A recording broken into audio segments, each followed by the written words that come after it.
오늘은 21절부터 28절까지를 한 절씩 교독하겠습니다.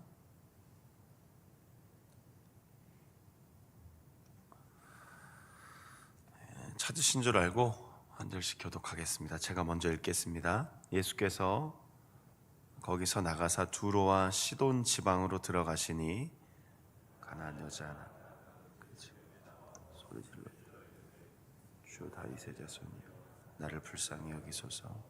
내 딸이 흉악하게 귀신 들렸나이다. 예수는 한 말씀도 대답하지 아니하시니 제자들이 와서 청하여 말하되 그 여자가 우리 뒤에서 소리를 지르오니 그를 보내소서. 예수께서 대답하여 이르시되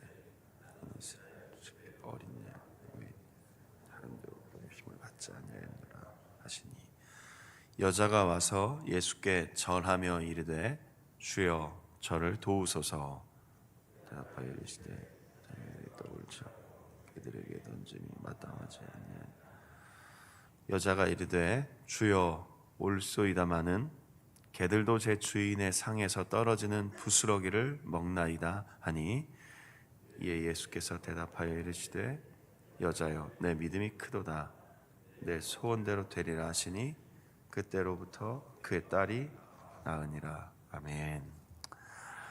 오늘 전할 설교의 제목은 소외된 자에게도 은혜를 베푸시는 예수님입니다. 오늘 성경 본문에 나오는 한 여인의 마음과 간절함, 그리고 그 여인이 받은 응답, 오늘 이 새벽에 기도하는 우리 성도님들의 삶 가운데도 이루어지기를 간절히 축복합니다. 오늘 21절에 나오는 두로와 시돈은 고대 페니키아의 주요 도시인데 무역 그리고 항구 도시였습니다.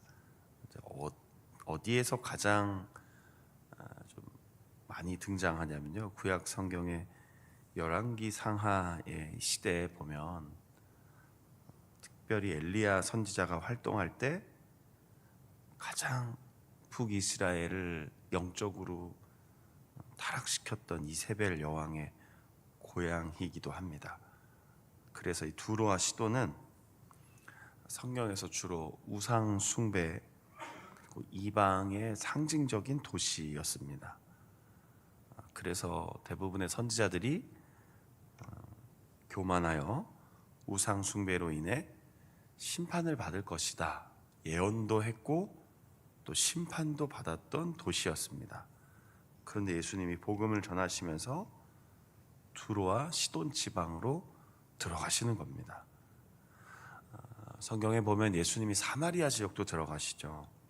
그리고 종종 유대 지방과 접해 있는 데가볼리라고도 성경에 나오기도 하고, 어떤 복음서에는 거라사인의 땅이라고도 하는데, 예수님이 그렇게 이방인 지역과 사람들이 꺼려하는 지역으로도 복음을 전하기 위해 들어가십니다. 특별히 오늘 21절에 두로와 시돈 지방에 가서는 한 여인을 만나는데 그 여인은 이방 여인이었고요, 자신의 딸이 아파서 예수님께 나와 간절히 기도합니다. 22절에 이렇게 나오죠. 내 딸이 흉악한 귀신에 들렸습니다. 나를 불쌍히 여겨 주십시오 라고 기도합니다. 그런데 예수님께서 23절에는 한 말씀도 대답하지 않으셨다라고 기록되어 있습니다. 좀 다르게 표현하면 아무런 대답도 하지 않으셨다라고 얘기했습니다. 좀 이상하죠. 그리고 심지어는 제자들이 다시 한번 간청하자, 저희 여인을 어떻게 빨리 좀 대답해 주시던가 응답해 주시지 않으면 계속 우리를 따라오며 소리를 지를 것 같습니다 라고 하자, 24절 우리가 함께 읽었던 것처럼 예수님이 대답하시는데 뭐라고 하십니까? 나는 이스라엘 집에 잃어버린 양들 외에는 보냄받지 않았다라고 답변하십니다. 그럼 직역하자면 이스라엘 외에는 구원이 없다라는 뜻 아니겠습니까? 그러나 사실은 예수님은 그런 마음으로 사역을 하시지 않았습니다. 그랬다면 들어가지도 않으셨겠죠. 사마리아 지역도 들어가지 않으셨을 거고, 데가볼리 지역도 들어가지 않으셨을 거고, 이렇게 두로와 시돈 지방으로 들어가지 않으셨을 겁니다. 그리고 잘 살펴보면 예수님이 사역을 시작하신 곳이 북쪽 갈릴리 지방인데, 우리 입장에서는 성지순례의 장소이기도 하고요. 또 갈릴리 호수, 나사렛, 가버나움, 얼마나 예수님의 그 귀한 사역이 있었던 장소입니까? 그건 이 지역도 이방 지역입니다. 따지고 보면 예수님은 단 한 번도 이방인이냐 유대인이냐 차별하지 않으셨다는 것이죠.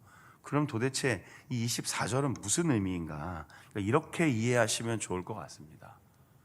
이스라엘 외에는 이방인들에게는 구원이 없다라는 뜻보다는 지금 이스라엘을 돌볼 목자들이 없어서 내가 먼저 그들을 회복시키고자 왔기에 나는 지금 이스라엘의 잃어버린 양들을 찾고 있다.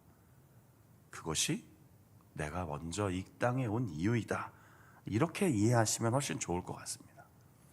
주님의 사역의 우선순위를 알려주고 싶었던 것이죠. 이방인들이 구원받지 못한다라는 뜻보다는 이스라엘의 회복을 위해 먼저 보냄을 받았다라고 이야기했다라는 겁니다.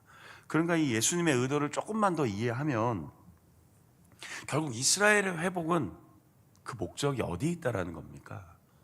이스라엘 사람들이 생각한 것처럼 뭐 로마로부터 해방, 우리의 이 어려움으로부터, 이 고난으로부터 우리를 다시 건져내 주시고, 뭐 우리의 가난함에서부터 우리를 다시 풍요하게 해주시고, 이 정도가 아니었다라는 겁니다. 아브라함과 이삭과 야곱으로 이어지는 하나님의 그 축복의 이야기처럼 이스라엘의 회복은 온 열방을 향한 하나님의 계획이었다라는 것이죠.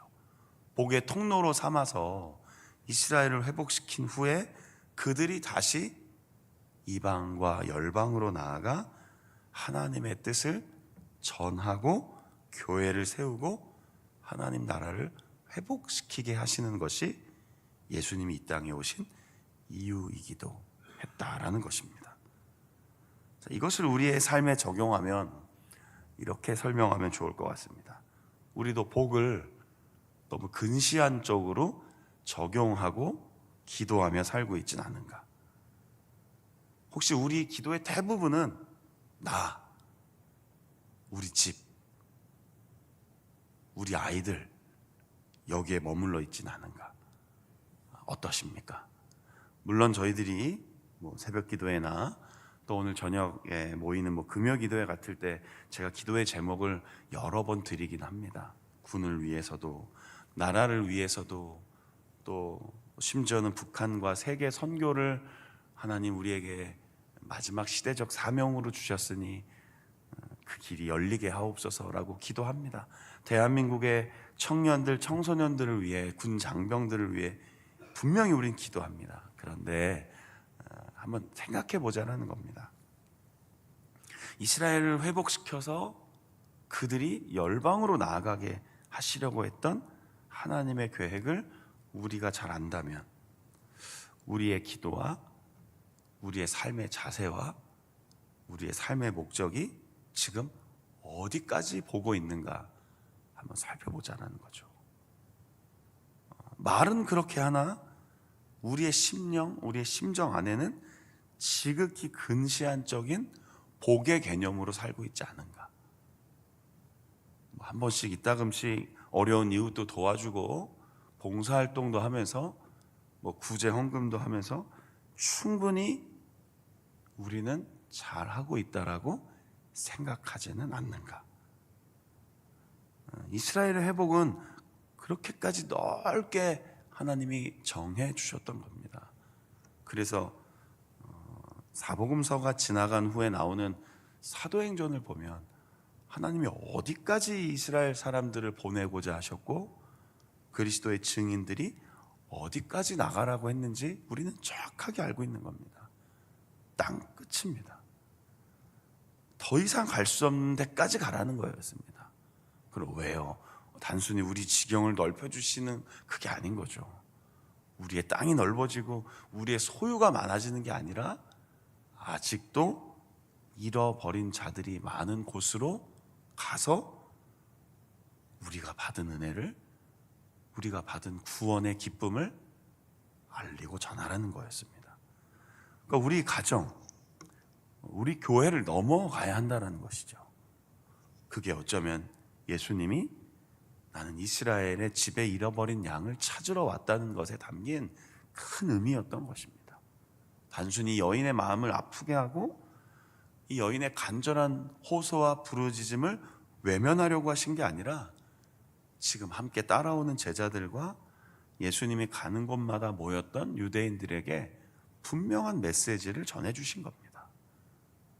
이 복음이 여러분들을 넘어 더 많은 지역으로 가야 합니다.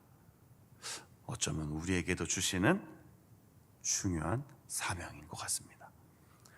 두 번째로는요, 그러니까 이 간절한 이방 여인의 그 부르짖음에 하나님은 응답하시겠다고 하신 겁니다. 이걸 안 들어주겠다라고 느끼는 건 우리 마음이 지금 뒤틀려 있을 때 그렇게 들립니다. 사람이요, 그 마음이 참 중요합니다. 사람 마음이 얼마나 간사한지 정말 내가 마음으로 듣고자 하면 다 들립니다. 그리고 좋게 보고 싶어 하면 다 좋게 보입니다. 그런데요, 참 신기한 건 한 번 마음 먹고 나 저 사람 별로야, 난 저 이야기 별로야, 그러면 그게 계속 별로 좀 들립니다. 아닌 것 같으면 오늘 한번 시험해 보십시오. 마음 먹고 미워하기 시작하면 정말 밉습니다. 그런데요, 마음 먹고 좋게 보기 시작하면 또 한없이 좋아 보이는 게 우리의 마음입니다. 간절한 이방 여인, 오늘 제목처럼 소외되고 유대인들이 생각하기에는 구원의 울타리 안에 있지 않은 이들에게 과연 예수님은 어떻게 하시겠는가라고 했을 때 이 사건의 끝은 결국 예수님이 그 여인의 이야기에 귀 기울여 주셨고 응답해 주셨다라는 겁니다. 하나님은 반드시 소외된 자들의 기도에 응답해 주시는 분이라는 것이죠. 그렇다면 이런 고민이 좀 있는 겁니다. 나는 소외된 자인가 아닌가? 성도님들의 생각은 어떠십니까? 신앙생활하면서 가끔 그런 이야기들을 종종 듣게 됩니다. 교회 와서 외롭고, 교회 오니까 아무도 나에게 관심 갖지 않고, 우리 교회는 좀 나에게는 좀 서운하고 좀 섭섭하게 하는 것 같고. 정말입니까? 정말로 그렇게 생각하십니까? 오늘 이 시대에 여러분들이 정말로 그렇게 소외된 사람이라고 느끼십니까? 잘 생각해 보십시오. 정말 소외되어 살아가는 게 무엇인지 경험해 보신 적 있으십니까? 어쩌면 군인교회는 소외되어 있기보다 더 많이 배려받고 더 많이 갖춰져 있는 좋은 교회 중에 하나가 아닌가라는 생각을 종종 하게 됩니다. 물론 우리 교회 안에도 돌보고 살펴보아야 될 분들이 분명히 있겠죠. 그런데 오늘 다른 사람을 비교하지 마시고요, 하나님 앞에서 나를 한번 살펴보십시오. 진짜 내가 소외되어 있는가? 정말 아무도 나에게 관심이 없는가? 그 누구도 나에게 따뜻한 위로와 격려를 주지 않고 있는가? 그렇게 생각해 보면요, 이 본문을 통해 우리가 주여, 주여, 저도 마치 자녀의 떡을 취해 개들에게 던지는 그 정도의 힘든 어려운 삶을 산다고 이야기하기보다 어쩌면 하나님 혹시 우리 주변에 이런 사람들이 있지 않을까 두렵고 떨립니다. 제가 혹시 그런 어렵고 힘든 이들을 지나칠까 봐 염려가 됩니다. 이렇게 기도가 바뀌지 않겠습니까? 진짜 하나님의 은혜를 경험한 사람은 내가 아직도 힘듭니다, 내가 아직도 고통스럽습니다, 내가 너무나 괴롭습니다라는 것으로 기도를 채우지 않고요, 이 여인과 같은 사람들이 우리 자운교회 공동체 안에 있지 않도록 제 눈을 열어주시고 제 마음을 열어주시고 저의 삶에 주님이 기뻐하시는 헌신이 있게 하옵소서라고 기도가 바뀌지 않겠습니까? 우리 성도님들의 생각은 어떠십니까? 자, 이제 세 번째로 조금 연결된 이야기지만 결국 때로는 믿음의 여정 속에서 버려야 할 게 하나 있다라고 얘기하는 겁니다. 본문은 종종 이 설교를 그런 측면의 설명을 많이 하기 때문에 들어보신 적이 있으셨을 것 같습니다. 자존심입니다. 자존심 버려야 합니다. 신앙생활 하면서요. 우리 성도님들은 이 정도로 만약에 제가 대답해 주시면 교회 끊으시겠죠? 새벽이라 많이 웃진 않으시네요. 저한테 오셨는데 나는 집사님 위해서 자원교회로 보냄받지 않았습니다. 어떻게 대답하실 겁니까? 저런 목사가 다 있냐, 저 완전히 저거 그냥 사꾼도 아니고 가짜 중에 가짜가 아닐까. 진짜 여러분 어떻게 생각하십니까? 이거 그냥 그대로 있는 그대로요. 성도님들이 저한테 막 오셨는데 시간이 너무 바빠서 내 집사님 기도는 못 들어줄 것 같아요, 이렇게 얘기하시면 어떻게 대답하시겠습니까? 아무 대답도 없으시잖아요. 불편하시죠? 주여 저를 도우소서 할 때 자녀의 떡을 취하여 개들에게 던짐이 마땅하지 않다. 이게 무슨 말이에요? 당시 유대인들이 이방 사람들을 부정한 짐승에 비유한 이야기를 예수님이 그대로 갖다 얘기하시는 겁니다. 그런데 이 여인이 어떻게 반응하죠? 주님 말씀 맞습니다. 유대인들의 이야기 인정합니다. 그러나 그 부스러기조차도 구하는 저에게 응답해 주실 수는 없으십니까? 하나님이 이런 분은 절대 아닙니다. 예수님이 이런 분도 절대 아닙니다. 저도 절대 그렇지 않습니다. 예를 그렇게 드렸기 때문에 혹시 또 오해하실까 봐. 문제는 나의 자존심입니다. 어디까지 버리실 수 있겠습니까? 예수님은 우리 위해 목숨도 버리셨다고 늘 우리가 기도하고 설교도 듣고 그렇게 믿고 신앙생활 하잖아요. 여러분들은 예수님을 위해 무엇을 버려보셨습니까? 그 중에 자존심이 어느 정도 차지하고 있습니까? 나 자존심 상해서 안 될 것 같아. 난 이런 이야기까지 들으면서는 내 교회 일 못해. 내가 이런 대우 받아가면서까지는 나 신앙생활 할 수가 없어. 그 교회를 못 다니겠습니다. 옮기겠습니다. 혹시 군교회 지금까지 신앙생활 하면서 그런 마음 품어보신 적 없으십니까? 그런 이야기 해보신 적은 없으신가요? 있을 수도 있고 없을 수도 있습니다. 예수님이 일부러 무시한 거 아니잖아요. 분명히 우리의 마음을 살펴보실 때가 있습니다. 아니, 예수님이 그러지 않아도 우리가 살아가는 환경과 삶 속에서 자존심이 상할 일이 분명히 있습니다. 그런데 그때마다 나 지금 자존심 상했어요 라고 이야기한다면 우리의 믿음이 어디까지 성장할 수 있을 것 같습니까? 그게 굉장히 중요한 것이죠.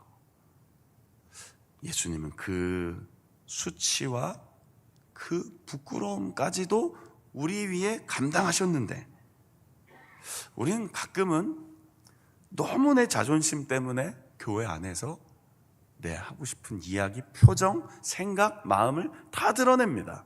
물론 하나님은 그런 우리의 연약함 아시고 사랑하시고 덮어주시고 용서해 주시는 분입니다. 이래서 너무 감사하죠.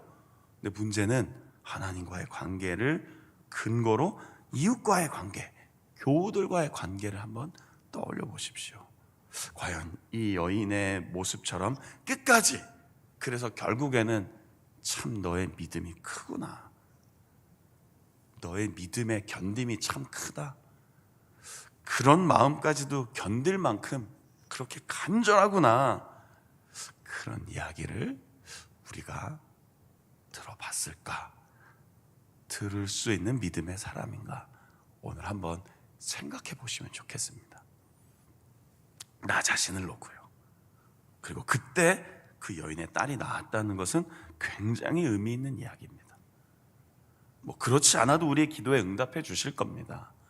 꼭 이렇게까지 우리를 마지막까지 달아보고 흔들어 보고여야 그때 기도에 응답하시는 아버지 하나님은 아니실 수도 있습니다. 그러나 때로는 진짜 이 표현이 좀 죄송한데요, 그 알량한 자존심 때문에 교회 안에서 그거 한번 좀 들어보려고, 그 마음 한번 들어보려고, 그래 네가 맞다, 네가 옳다, 그 이야기 한번 들어보려고 끝까지 자존심 부렸다면 오늘 이 간절한 기도하는 이 여인의 모습을 보면서 나의 믿음은 어떠한지, 나의 마음은 어떠한지를 겸손하게 살펴보시기를 바랍니다.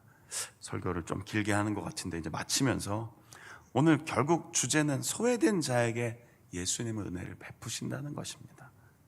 기억하면서 우리를 부르신 목적이 어디 있을까?